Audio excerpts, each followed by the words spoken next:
So it's been reported by several YouTube channels and whatnot that Dodge is actually going to move forward with the 392 direct connection stage kits. Even though Dodge has said before that they were going to come out with it, then they said it wasn't going to come out with it, but now apparently they are going to come out with it. So I know it has a lot of 392 owners really happy that they can take their car into any power broker dealership and be able to get their 392 upgraded and keep their factory warranty. A lot of people are wondering, okay, we get the 392 kits, but why Dodge does not show love to the 5.7 RT engines and give stage kits for those as well? Well, I want to talk about this here. Dodge has already done that before for the 5.7s, and it didn't go so well, and it was kind of not worth it, if you catch my drift. But we can kind of use what we learned from the 5.7 stage kits that Dodge used to have years back to get an idea of what they're going to do for the 6.4s. And honestly, if you're looking for a 6.4 kit, be ready to drop a lot of money for these kits. So let's hop into the video.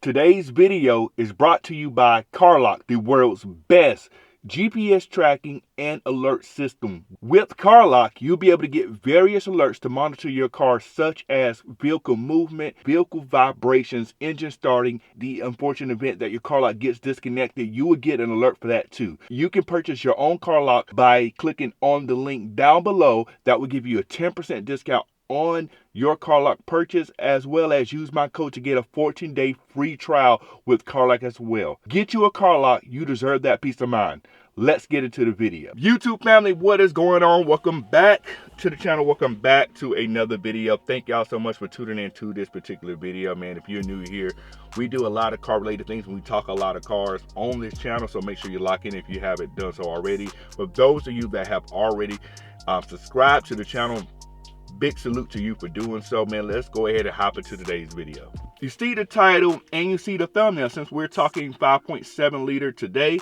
we're talking about the RT today. I had to go ahead and rock the RT shirt, my old 5.7 RT 6-speed car that started off this channel, man. Some of you guys may know about it, some of you guys don't. Check out a lot of my old videos, a lot of content with that car, and I got love for the 5.7s and all that. Like I said at the start of the video, apparently Dodge is going to move forward with a 392 stage kits. I know several channels have reported on this. However, Dodge hasn't really came out and said anything themselves just yet, but I know it has a lot of 392 owners excited for this because Dodge said it was going to come out with it, then they said it wasn't going to come out with it, and then everybody was saying, well, for reasons why. I even said why they're not going to come out with it. That's why I have an old video on that as well.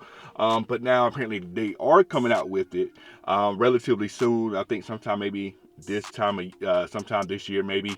Not 100% sure, but like I said, a lot of 392 owners are now happy that they can go to the dealership, get their cars upgraded, modded, all that stuff, and keep their warranty. So the biggest two questions from that is, okay, what will these stage kits look like?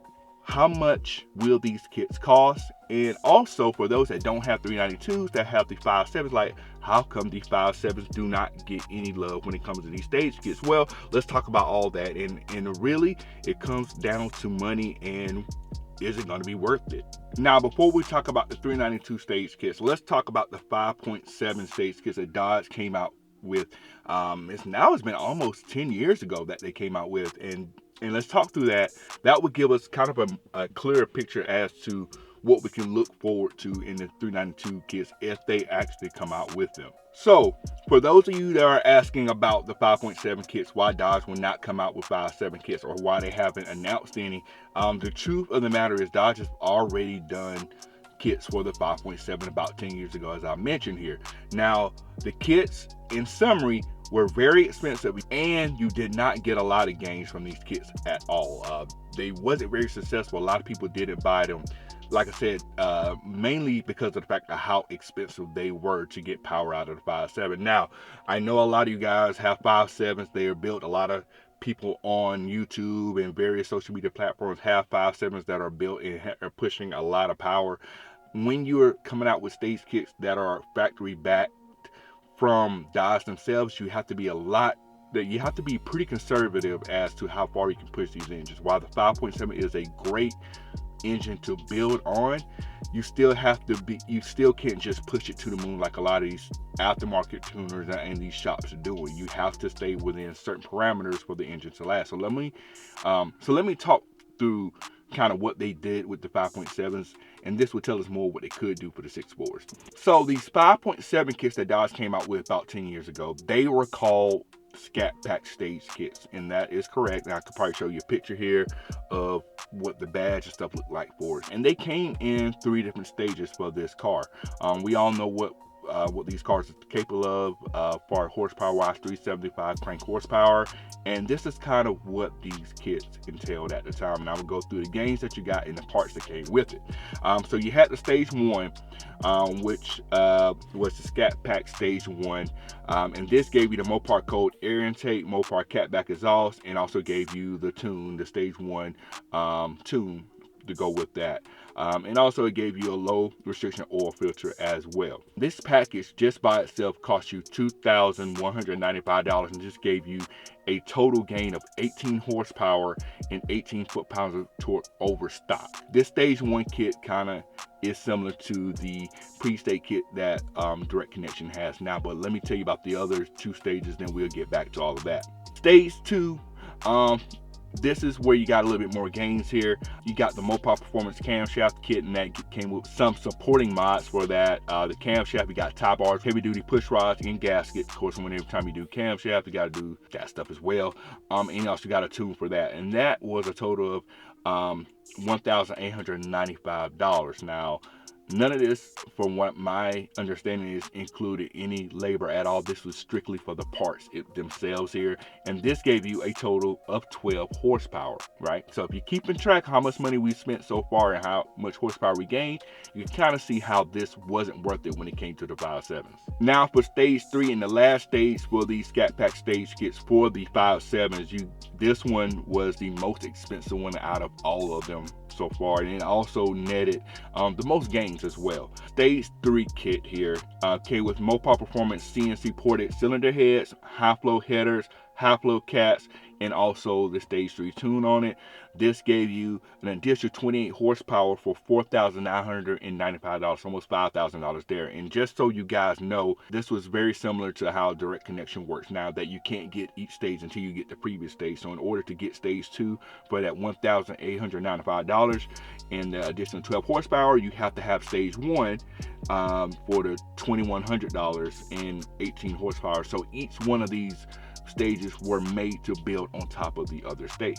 That's pretty much all they had for the 5.7s here. Now let's put it all together and look at how much money we spent and how much did we gain in performance for these 5.7s.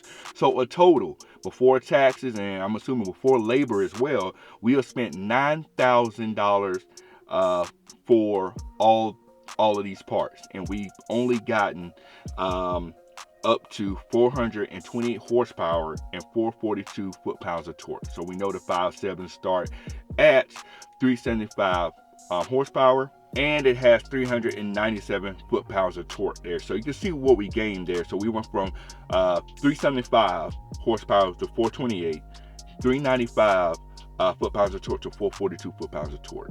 And if you are doing the math and keeping track of all the numbers, you have spent just about $10,000. And with the horsepower and torque numbers of the RT that you got after all the gains, you are still much slower than a Scatpack in both areas here.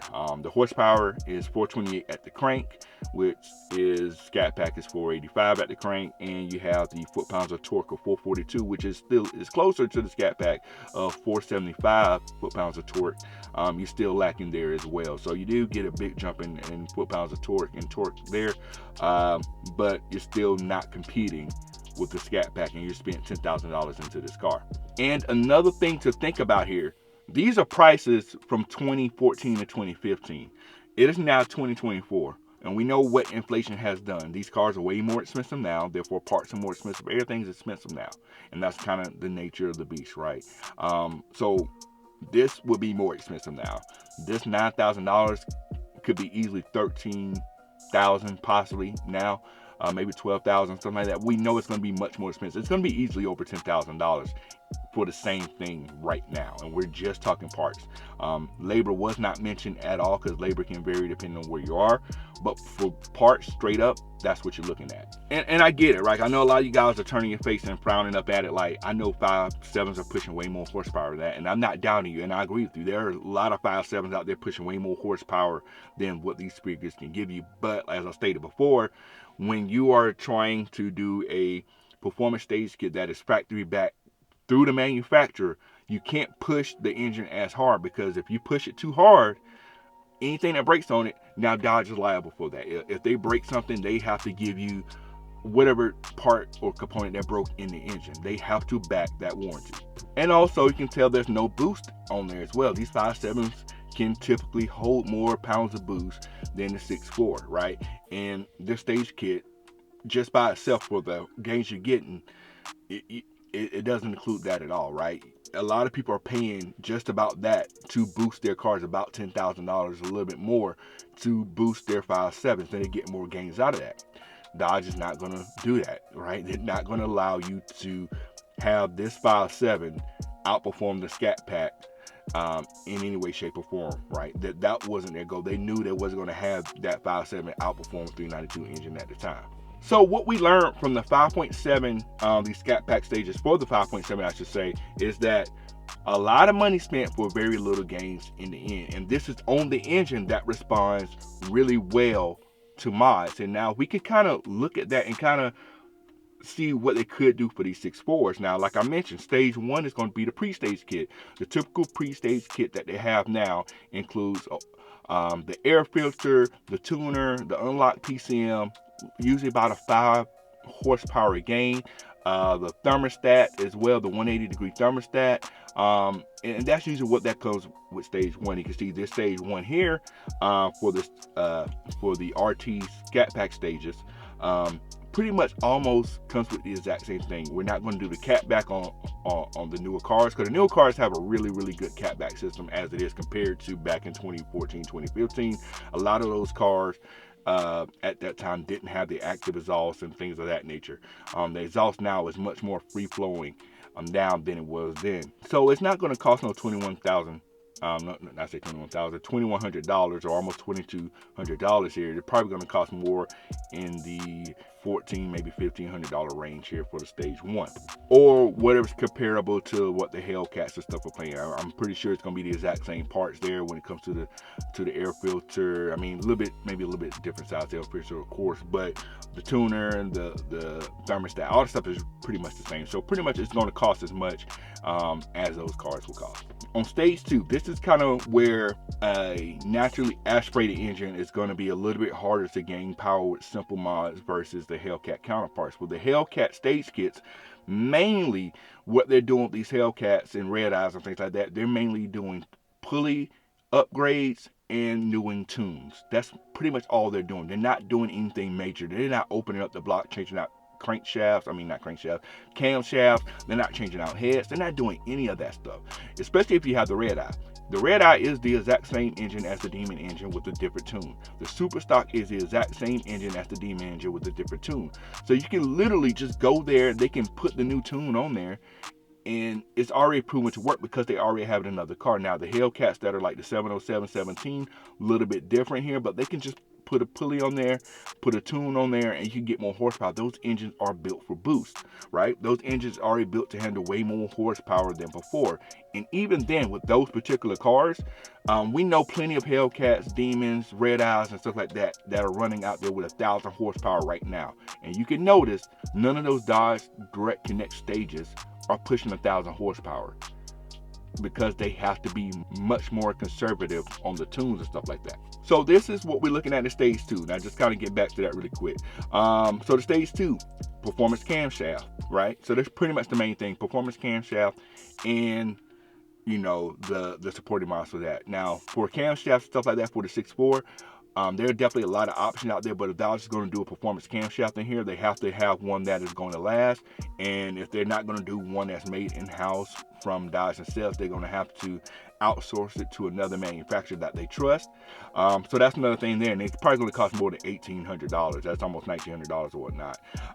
So that's something that's going to be relatively expensive there. Pretty much got to break the engine open. They're going to have the car for a few days to get that done.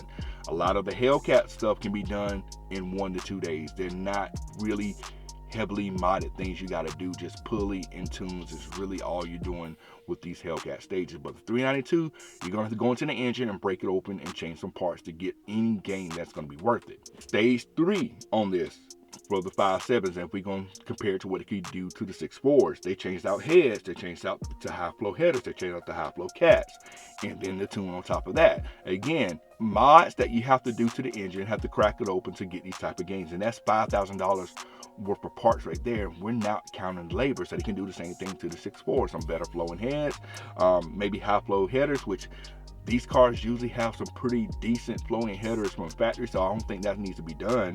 High flow cats, which is something they can add as well, which pretty much I think they're using the same cats for all the different engines anyway. And that's $5,000, like I said. This is going to get really expensive for the 392s, quick, fast, and in a hurry. And the main thing with all of this, what I'm saying here is, like, when they come out with these 392 stage kits, if they still going to come out with them, the gains aren't going to be as big as what people are going to be expecting, but I guarantee the biggest thing that's going to happen, you're going to have a huge weight reduction to your wallet. Like, no lie about it. Like, you're going to have to crack open the engine. These mods going to take some time, and it's not going to be like a one-day turnaround for a lot of these things. They're going to have the car for a few days to get it done, so that's a lot of labor right there. And that $10,000 what you spent for the RT stages, it's definitely going to be more for these 6.4s. And you're not going to see that big of a gain in the end for what you're going to be paying, right? And again, I stated, these tunes will have to be pretty conservative to what we typically see other aftermarket shops doing with these cars. Like, they have to stay within certain parameters for these engines to last. So they're not going to be really aggressive with these tunes, because Dodge does not want these engines coming back, breaking parts, blowing up and things like that, and they're going to have to come out of their pocket to replace the parts that they broke because of their own tunes right there. So those are my thoughts. I'm still interested to see what they're going to do, if they really going to do it. I mean, people are saying they're going to come out and do it. Dodge hasn't said anything yet, but guarantee it's going to be expensive. You're going to have to open your wallet to make this happen. It'd be cool to still have your factory warranty with it. Is it going to be worth it in the end? It is the gains that you're going to get out of the 6.4 going to be worth it. And the gains you saw on that 5.7, out of the engine that is typically the builder's engine, the engine that people say are better to mod than the 6.4s, you didn't get that big of a gain at all. All that money you spent, you were still much slower than the Scatpack. And this engine is maxed out already, so what gains you're going to get? I don't think you're going to get that big of a gain on the 6.4, and you're going to be paying the same price. So will it be worth it? I'm saying no. It's not going to be worth it. I know people are going to do it to keep their warranty, get a little bit more out of the car, but in the end, it's not going to be worth it if you ask me. I think maybe the pre-stage kit, if you want to get your computer unlocked and things like that, that may be worth doing to some people. Help the temperatures run cooler in the car down to 180 and things like that. I think that'll be worth it in that standpoint. That's probably gonna be the cheapest stage kit that they're gonna offer for these cars. So let me hear your comments down below here. This is gonna be the end of the video. Let me hear if you think these 392 stage kits gonna be worth it, or what you think this power is gonna be for these cars when these stage kits come out. Personally, I don't think it's gonna be too big of a thing. I think at most maybe 550 crank horsepower. I think they'll be lucky if they can get to 500 wheel horsepower with these stage kits, with how conservative these tunes have to be. But we will see what's going to happen when they come out. And if you made it this far in the video, make sure you subscribe to the channel. We do a lot of car stuff, talk a lot of cars here. We want you around for all of that we have going on. So go ahead, hit that subscribe button. We will catch you on the next video. We're out. Cut it.